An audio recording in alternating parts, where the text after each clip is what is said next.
Hello and good morning or good afternoon, wherever you are, to everyone. And welcome to today's webinar, The Hidden Science in Your Fryer, a practical guide to frying oil basics. Before we begin, I have some technical information for you. You can ask questions during the webinar using the Q&A tool. We invite you to ask questions whenever they come up. We will answer them in the end of this webinar, where we have a Q&A session. Under materials, you can download the presentation of this webinar so that you have all the materials also for use after this webinar. Now take a look at today's speakers. My name is Yannick König. I'm Global Marketing Manager Food, and I'm the expert for impactful communication into the food industry with focus on food safety. Yeah, good morning or good afternoon, everybody. My name is Tony Wodowski. I'm working as a culinary expert for Testo. I would like to share today my global expertise with you in the catering and restaurant businesses. So I cover all aspects from the pure procurement to the operation. And I support our customers and consulting in food solution. Yeah, hello from my side. My name is Stephanie Burchardt. I'm a nutrition scientist. I have a 10 years working experience as a quality manager in the food industry before I turned to turn to Testo, which is already 18 years now.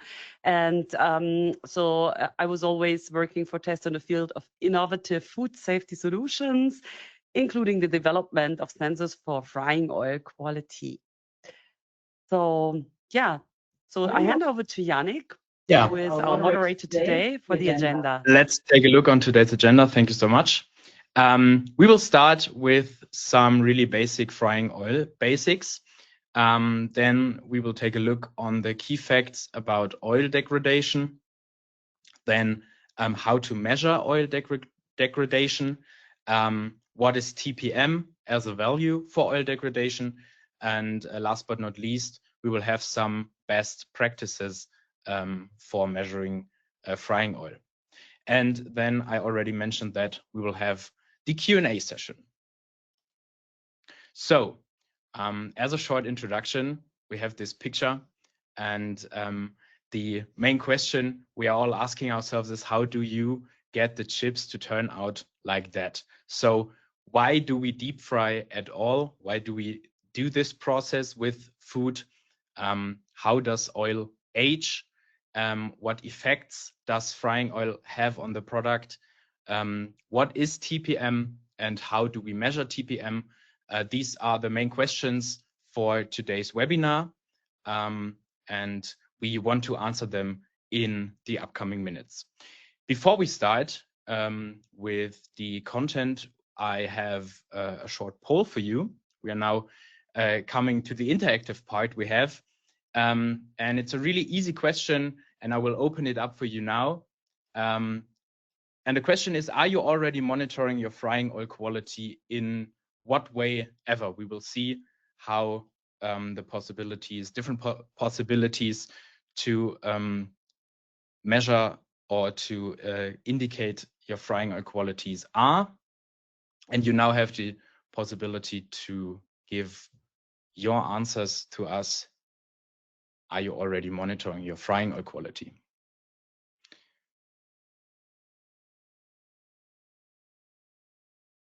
We are waiting some more seconds for the answers to come in.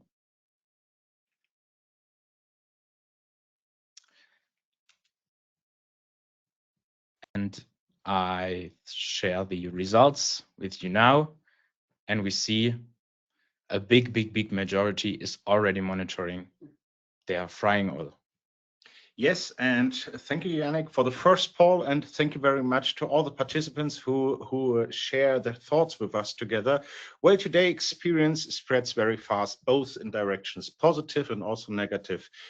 And this directly affects to the quality result of the frying oil. And this affects also to your sales and to winning new regular guests. So this is really essential for food safety, quality, and guest trust. And according to the following up documentation can be also been challenging in the daily operation. And this is exactly, we would like to share our thoughts with the participants together. And on the next slide, we would like to talk about what really matters in deep frying.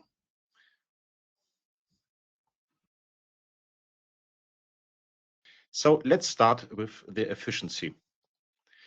Of course, it is in practice, we measuring the oil regularly. So change the oil before the limit has to be reached. Write down or monitor your measurements as part of your HACCP procedure. This is a great value for your guests and keeps you safe in unexpected hygiene inspections. So frying oil is the main carrier of heat. When the oil is clean and the temperature is stable, the fryer works more efficiently and you waste less food. Same results in every batch you have in your food. In practice, using a really clear process when you have to change the oil. Don't change the oil too early to save money, and don't change the oil too late to getting in risk of penalty or fees. When we look for quality, when the frying oil is fresh and well managed, the food taste is much cleaner and more natural. Or old and degraded oil gives a heavy, bitter, or a very sour flavor and reduce overall the food quality. Stable oil temperature and good quality helps water escape quickly from the food and creates a dry and crispy and a nutty flavor. So the right oil and the correct temperature give the perfect contrast, crunchy outside, tender and juicy inside. Let's have a look onto the costs. When you take care of a very good oil quality management, the right temperature, not overloading baskets, regular filtering the oil, it breaks down more slowly. That means you can use the oil longer in your daily operation and you need to buy less new oil. So a good oil management saves really money in your restaurant. Keeps your guests safe, protect your budget, and protect your quality. The next step, we would like to understand a bit what frying oil is chemically. We'll explain Stephanie on the next slides, and therefore we hand over to Stephanie. Yeah, thank you, Tony. So I titled this slide as From Molecule to Menu. So that means we're going to look a little bit under the surface and do a short dive into the chemistry of the cooking oil. So let's look at the details. In chemical terms, fats and oils, they belong to the group of lipids. And it's clear that lipids are water insoluble and can be either liquid or can be solid. So that means when a fat is still liquid, below 20 degrees Celsius, we usually call it oil. And all fats, whether they come from plants or animals, they have the same basic structure. So each fat molecule consists of a glycerol molecule. You can see that in the red circle here. Now I have the laser pointer in the red circle. And to the glycerol molecule, there are attached 3 fatty acids. So these are these 3 chains with the yellow dots here. And because these are 3 fatty acids, we call fats in a chemical terminology as triglycerides. So very complicated words. And in nature, fatty acids on a glycerol molecule, they are usually different. So they're not all the same fatty acid. So that means we have mixed triglycerides. For example, oleic acid, this is a very common fatty acid, also in natural fats and oils. And you can see here in the terminology, it's called C. 18:1. That means the C stands for carbon. So this fatty acid has 18 carbon atoms, so 18 yellow dots. And the 1 stands for the double bonds because the fatty acids, they are classified according to their length. So that means how many carbon atoms, as well as to their saturation. So how many double bonds do they have? And in this case, with oleic acid, it's one double bond. So that's a bit basics that we need to understand if we talk later about what happens during the frying process. And this is what I would like to explain to you now. So why are some oils more heat resistant than others? How do they age under the frying conditions? And why does this lead to different quality and food safety aspects, as Tony already pointed out in his introduction slide? So we have, in principle, two sides. We have saturated fats. They have no double bonds. So you can see here that this is a really tight packed carbon chain, very stable, heat resistant with a long shelf life. And saturated fats, they are preferred for deep frying or used in deep frying fats because they are suitable for high temperature applications. So they are usually solid at room temperature, examples, coconut oil, palm oil, or all animal fats. On the other side, we have unsaturated fats.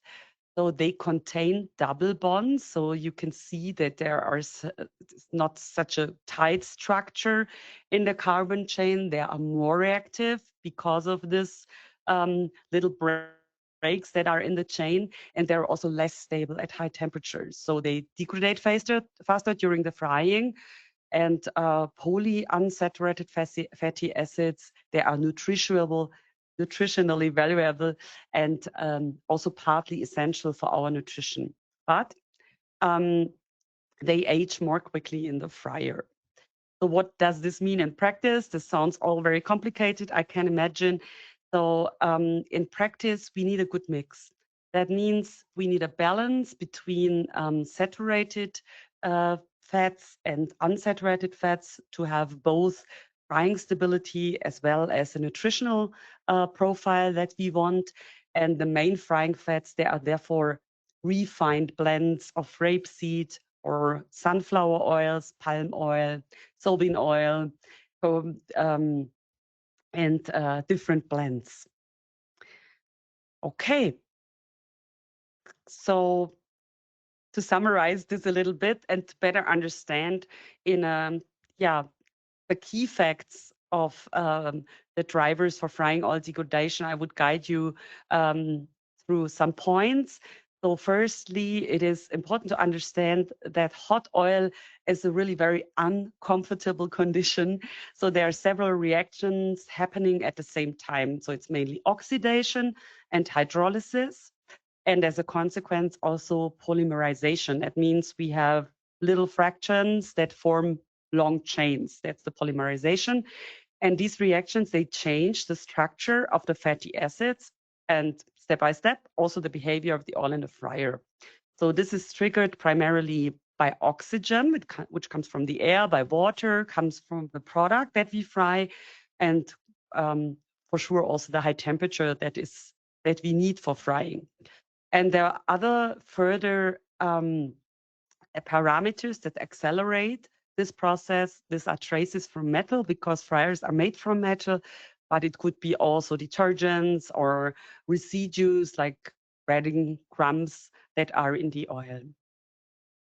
So secondly, it is important to note that the oil ages not only in the fryer during the frying process, even during storage. There is also a slow oxidation taking place, especially when the oil is exposed to air or to light.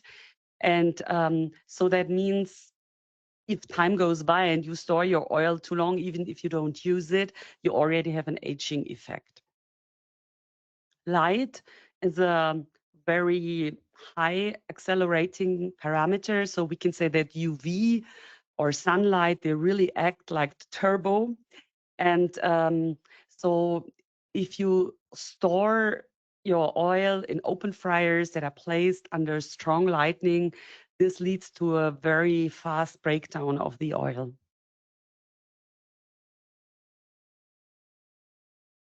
Now we come to the more complicated terms. So through the oxidation and hydrolysis, which are the main influencing reaction during frying, the oil forms little fractions. So if you remember, you have the oil molecule with the glycerol backbone and the 3 fatty acids. This is all cut into pieces. So we have in the oil fractions like free fatty acids, as well as mono and diglycerides. And these products, they make the oil more reactive. It's clear because you have more open ends. More reactive oil or products means that we have a lower smoke point and a higher level also of off flavor, so that is rancidity that you can taste. And we also see a poorer frying performance. For example, the food has a higher fat uptake, or a faster browning, or even an uneven browning. And many of these breakdown components, they are analytically grouped under one parameter. And this is the parameter we're going to talk about later, which is called total polar materials. So now you have already a bit of an understanding what magic happens there. So finally, as the last point here, it is important, as I explained in my previous slide, that oils with a high content of mono or polyunsaturated fatty acids, they react much faster and age much faster. And products with more saturation, they are better and more stable for frying. So I always like to bring it down to the point what it means in practice.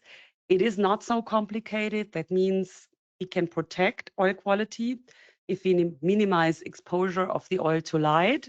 So put on a lid on the fryer, limit the exposure to oxygen, to water, and also food residues, and by using an oil with a very good chemical stability.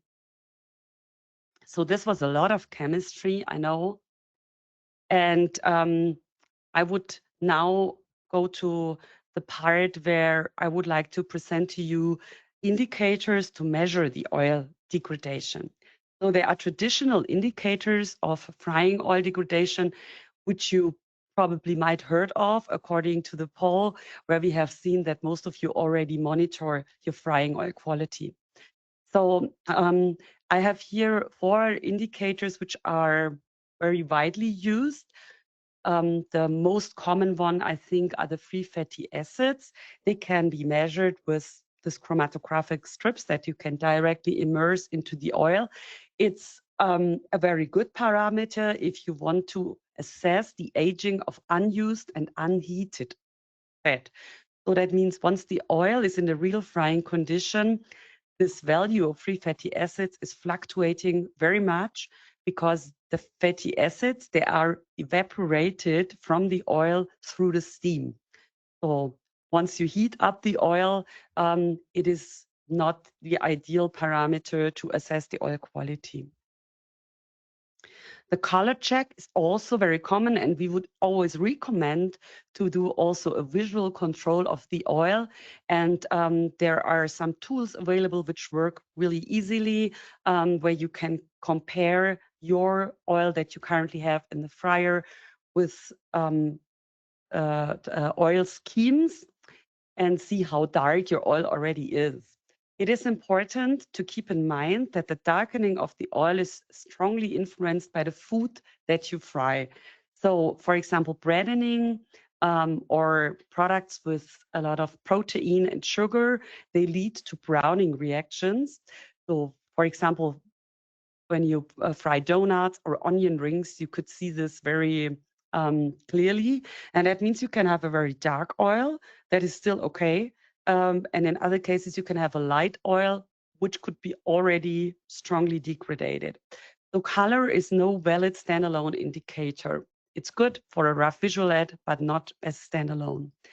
The smoke point is also a good parameter, but as you can see here in this extreme picture, this is more an indicator for a safety risk for fat fires. So if you see that your oil is smoking like that, or even less smoking, then this means that the oil is already used and the oil degradation is far advanced. So it's more a risk parameter than a parameter to assess the quality of the oil.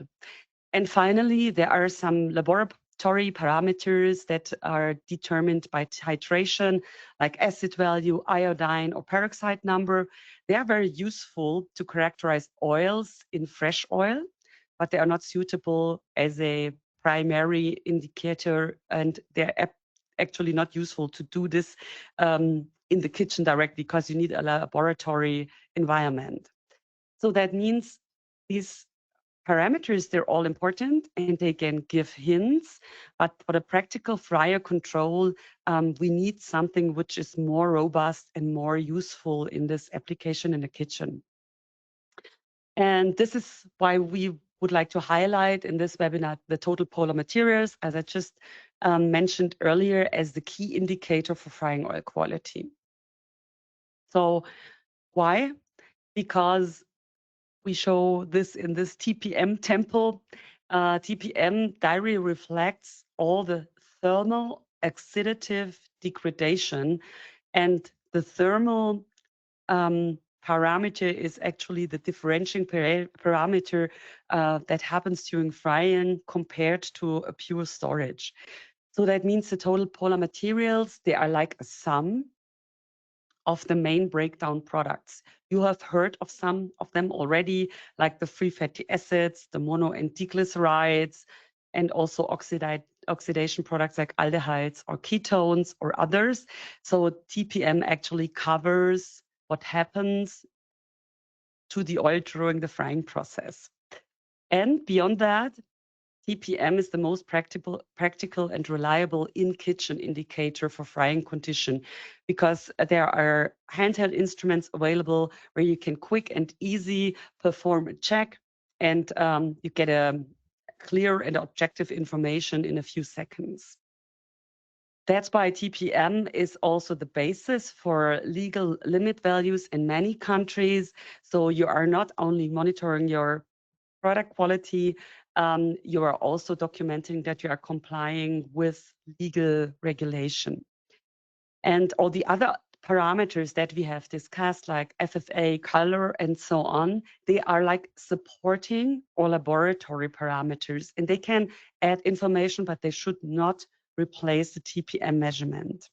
So in practice, the best results, they come from a combination of your regular TPM monitoring in combination with good fryer practice, like proper temperature control, that you filter regularly your oil and timely change it, and also use a suitable oil. So like that, you can ensure consistent product quality, food safety, and cost efficiency at the same time. So, but now I think it's enough of chemistry, and I'd like to hand over to Tony to ask the exciting question: how does the oil aging directly relate to product quality? But before Tony takes over, we have another poll. Jan, I think you will walk us through the poll, right? Yes. We now come back to the practical part for you. And as we now know the different measurement methods and indicators for oil quality, we of course want to know what you are using for your primary indicator for frying oil quality. Maybe you want to select more than one, but we now really want to urge you to just select one, so that you really have to decide what is the primary one you are using. And we can see the results coming in.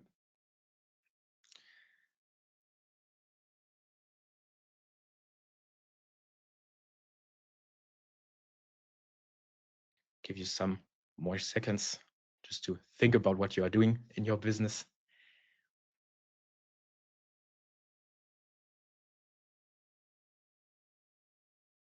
Good. I think most of today's viewers have decided, and I for sure want to show the results to each and every one of you. Tony, what are we thinking about? Yannick, you're absolutely right. What we see here in the results, most of the participants are being already having the indicator for frying oil quality for the TPM value for the total polar materials. But some participants also prefer to have a color check with 28%, so it's nearly 1/3. And the test stripes to get the food fatty acids indicators how to test the oil quality. But please aware what Stephanie mentioned already, the color check is being for quick checks in the operation, a useful tool, but to proven the content of the frying oil quality, the parameter is not really enough. And also for the hygiene inspections, it makes sense that we collecting the data, we monitoring the data in detail to make sure that the food is safe and to ensure the food quality. Yeah, thanks, Tony. And I'm really happy that I could see in the poll that nobody is using smoke point as the primary indicator. Good. So then let's talk about what is TPM. Tony, you will guide us through that, right? Yeah.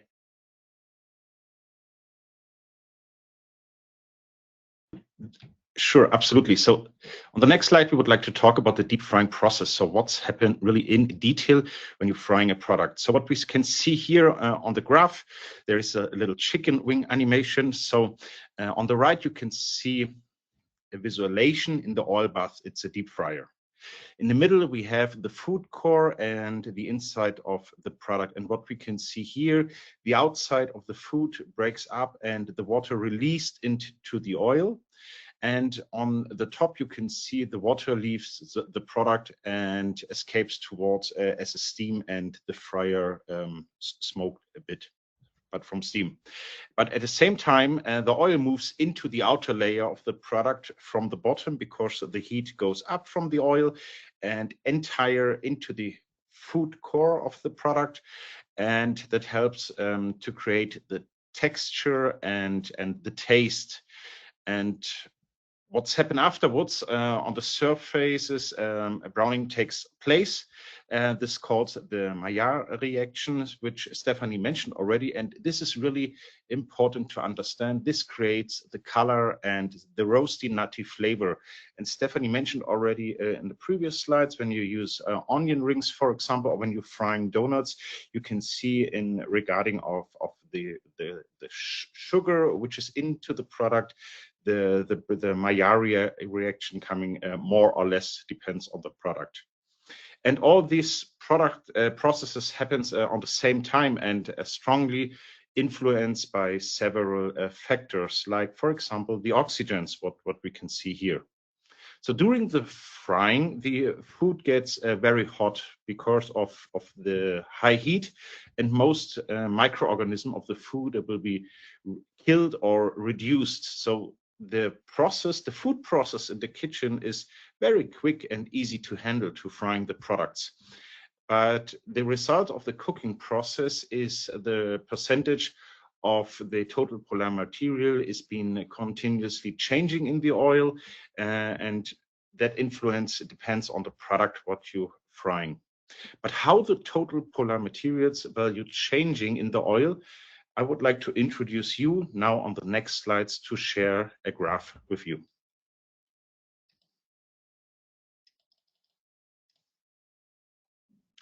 So on the last slides, we saw already the oil ages through oxygen, water, and high temperature.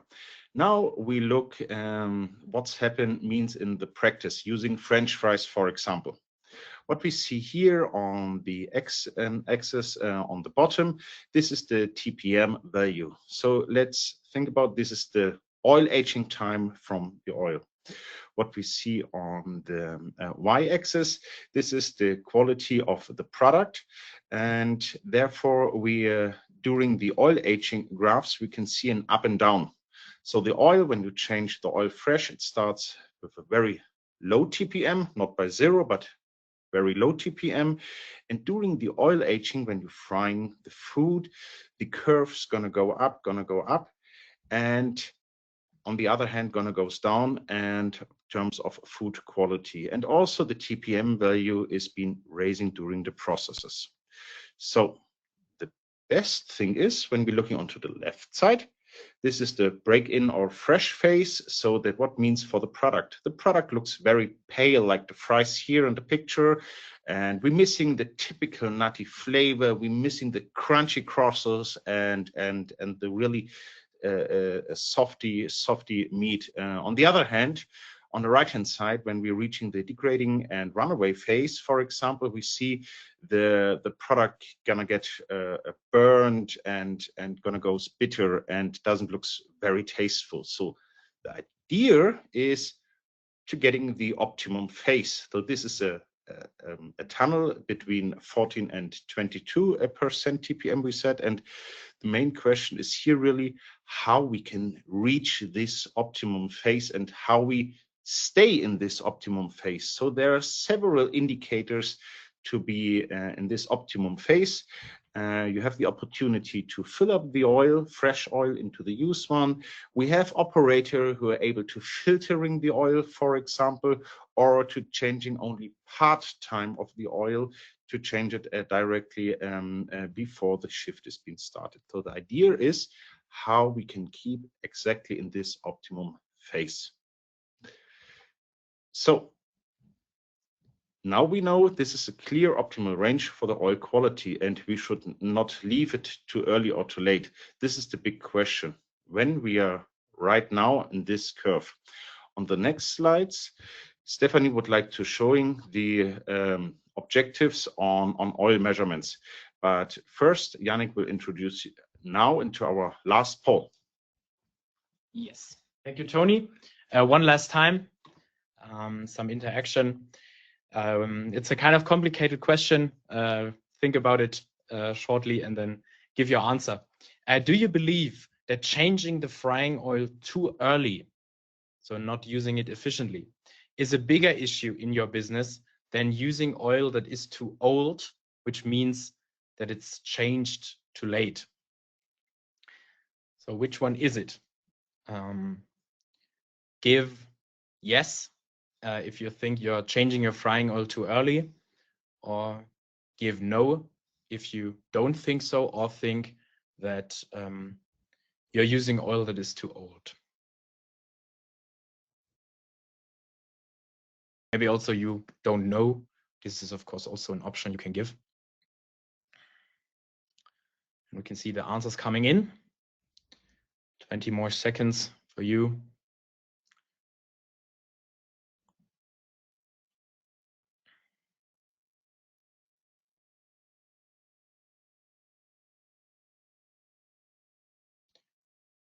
Still, some people deciding one option. Good. I think now We're done. Most of you have voted, so I share the results with you all, and let's take a quick look on it. Yeah, it's a very interesting result. Thank you very much for voting, because we see that almost 60% of you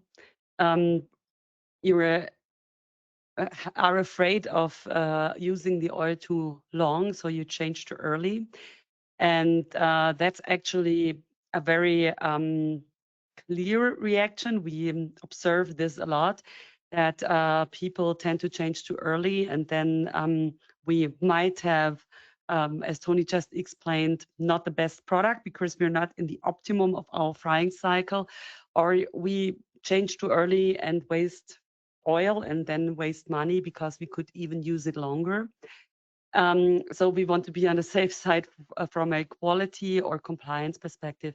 And it's interesting that 20% of you voted I don't know. So that means there is no transparency about the oil condition and the quality of the oil and what to do. So that's, I think, the right point to turn now to best practices, actually. Where we would like to show you how to determine your oil quality.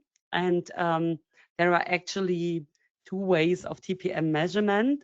There is a lab reference method, which is an official ISO method. So that's a let's say the gold standard. This is column chromatography. That means there is a separation between the polar and the non-polar fraction. And it is used to define legal limit values and also to calibrate fast test methods. So it's important that we have this method, but the downside is that we cannot use this in the kitchen because it's a lab method. You need trained personnel in the lab environment, and it usually takes 1 to 2 days until you get a result. So it's perfect for research and verification, but not perfect for day-to-day kitchen. And there are TPM capacitive instruments available. So these are electrical instruments, as you can see this one. So that means what is measured, it's a physical parameter, which is the dielectric constant. And the instrument has a capacitor, an open capacitor. This is here shown in this little picture, but it's actually the same structure that you can see on the sensor. And this open capacitor means there are open sides for positive and negative electrical loading. And if you might remember, during the frying process, the fat molecules, they break down.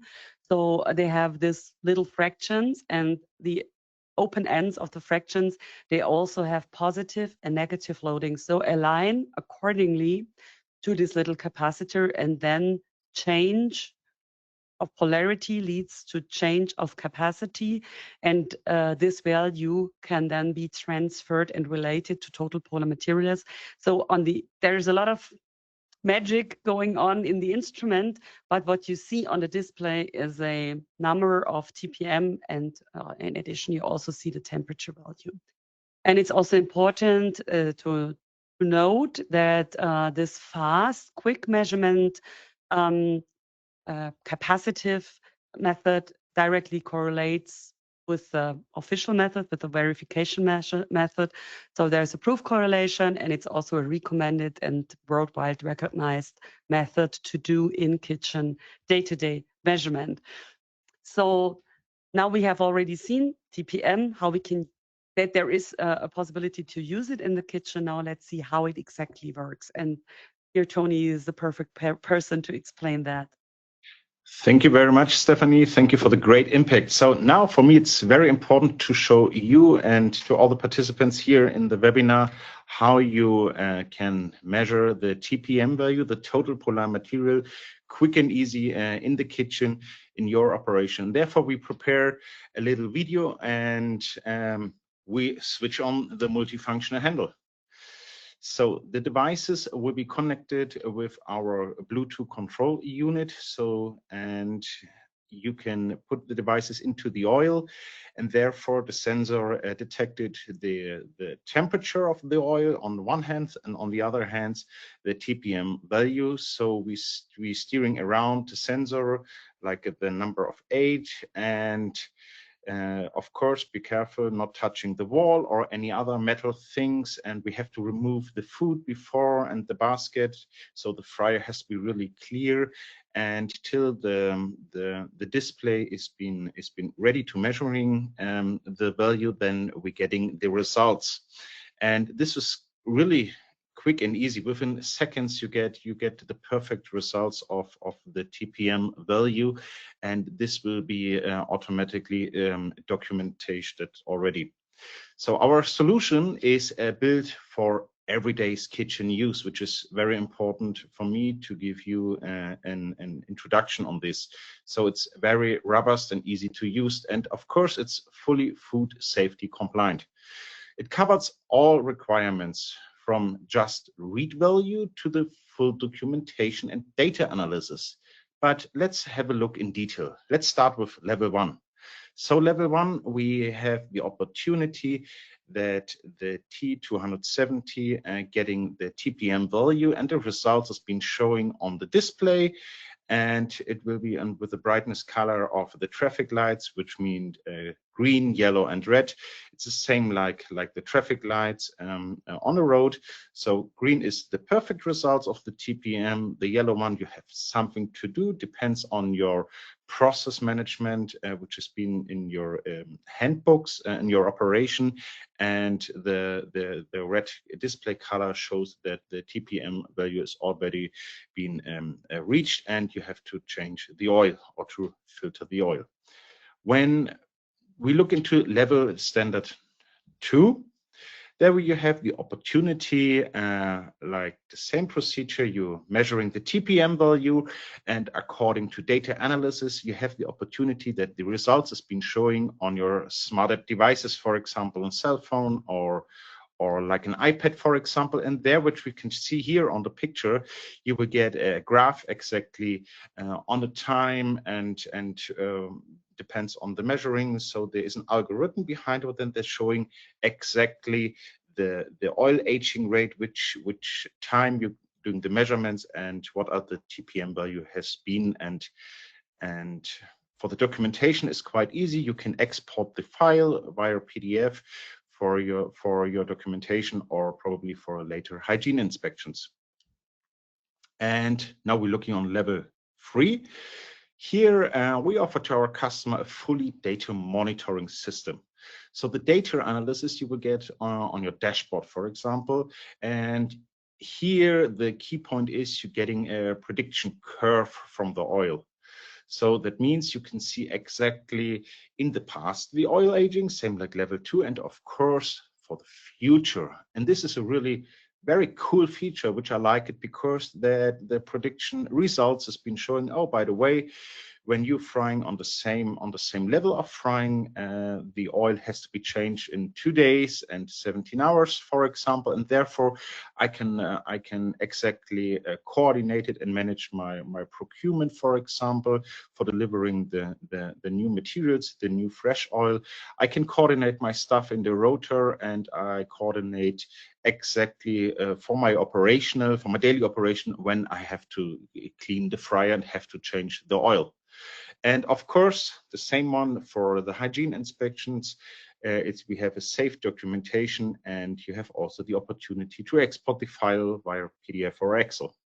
And of course, to make sure that our high-tech sensor is only useful if it's measured correctly and reliable, check your devices regularly. So that means we offer to our customer reference oil. So I really recommend it for my operational experiences, minimum once a week, because to make sure that your devices are working correctly.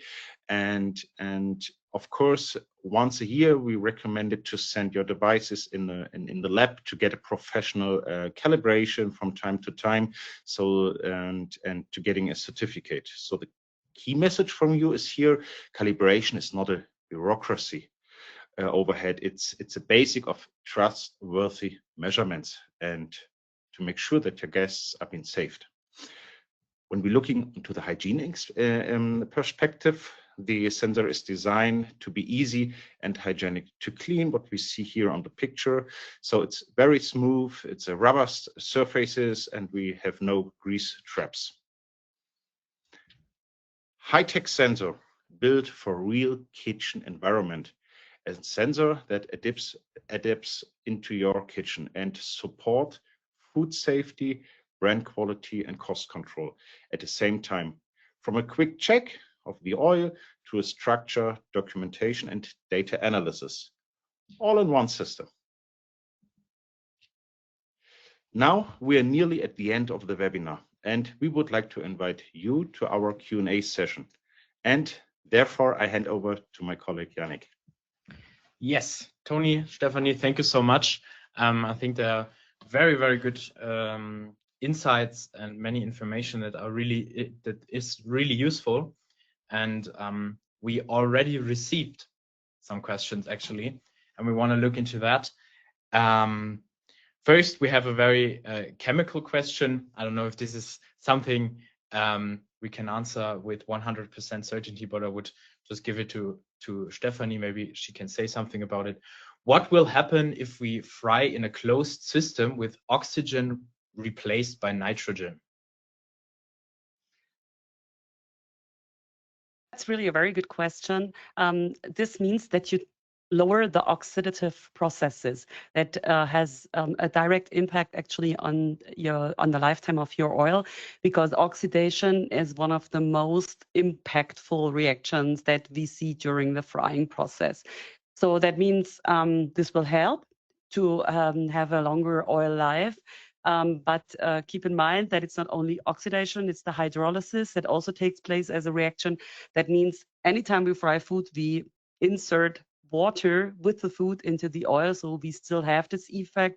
Plus, we have the effect of polymerization through the heating of the oil, the thermal effect. So as a summary, yes, will help to have a longer oil life, but it will not prevent the oil degradation at all. Thank you, very good question. Thank you so much for that answer. Directly switching to the next question, which oils are best for frying, Tony? Oh, yes. Thank you very much, Yannick. It's a very good question. So there are several parameters. So the real question is what has been looking for from quality perspective or from lifespan perspective. So for me as a professional chef, I can recommend it to using a sunflower oil. So a natural plant oil, for example, it's quite natural. The flavor and it keeps very long in the fryer. But we have also customers, for example, who frying with a mixture of plant oil and coconut oil, and this is really depends on your process in your restaurant, in your brand, but also on the other hand what type of food I really fry. So for example, a vegan restaurant, for example, or a vegetarian restaurant who are frying more vegetables and natural food products, there we recommended a nutty flavored oil, for example. But on the other hand, we have also lots of fast food restaurant customers who prefer a natural oil. So it really depends on the type of the product what you're frying for. Thank you so much. I think the next question is also something for you. It's really practical. At what temperature should I fry at maximum? There are also two key perspectives. So we're looking on quality perspective or on HACCP regulation. So the first one, when my team is asking for me in the kitchen, oh, by the way, Chef Tony, what is the right temperature to frying the oil? I always recommend it, turn down the basket from the oil because everything is written down. And this sounds very easy, but this is very useful because every oil has a highest melting point or a smoking point.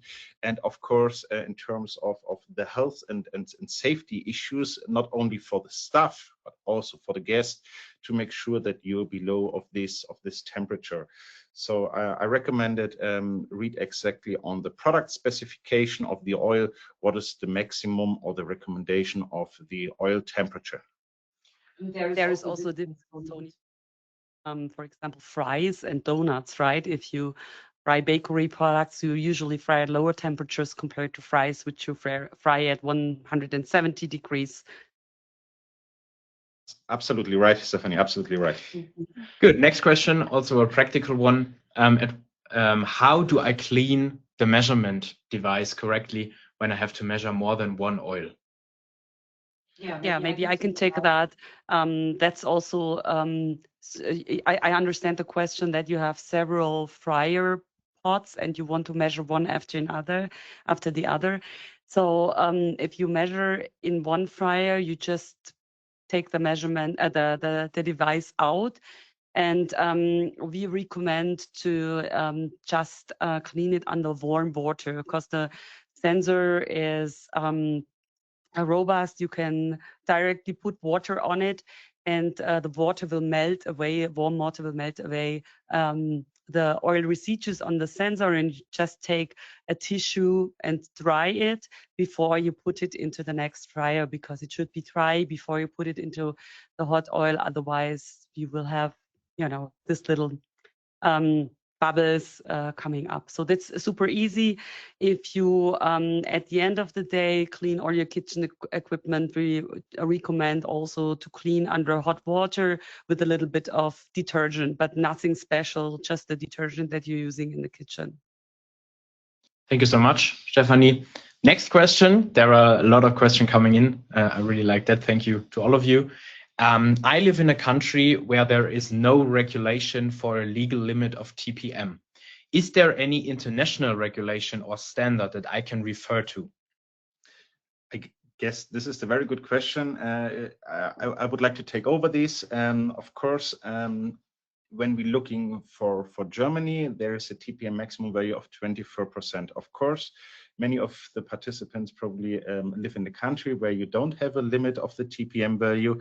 I really recommend it from an operational heart and from a culinary experience, getting in touch with your hygiene inspector, what he recommends, because at the end of the day, he's doing the inspection in your kitchen, and to make sure that your documentation is being right and you're taking the right measurements and the right documentation, ask him for support. And if he recommended, okay, I recommend it to using a TPM value, for example, like 23 or 24 or 25%, then you're fine, but get the proven from your hygiene inspector. Yes. Yeah, thank you. Yeah, I'd just like to add that most of the frying oils, they usually break down, if you remember this frying oil curve, by around 24, 25, 26%. So this should be not the value where you really hardly would like to touch. It is better to change the oil earlier in this 14 to 22% range, where you have the optimum product quality as well. Yes, thank you.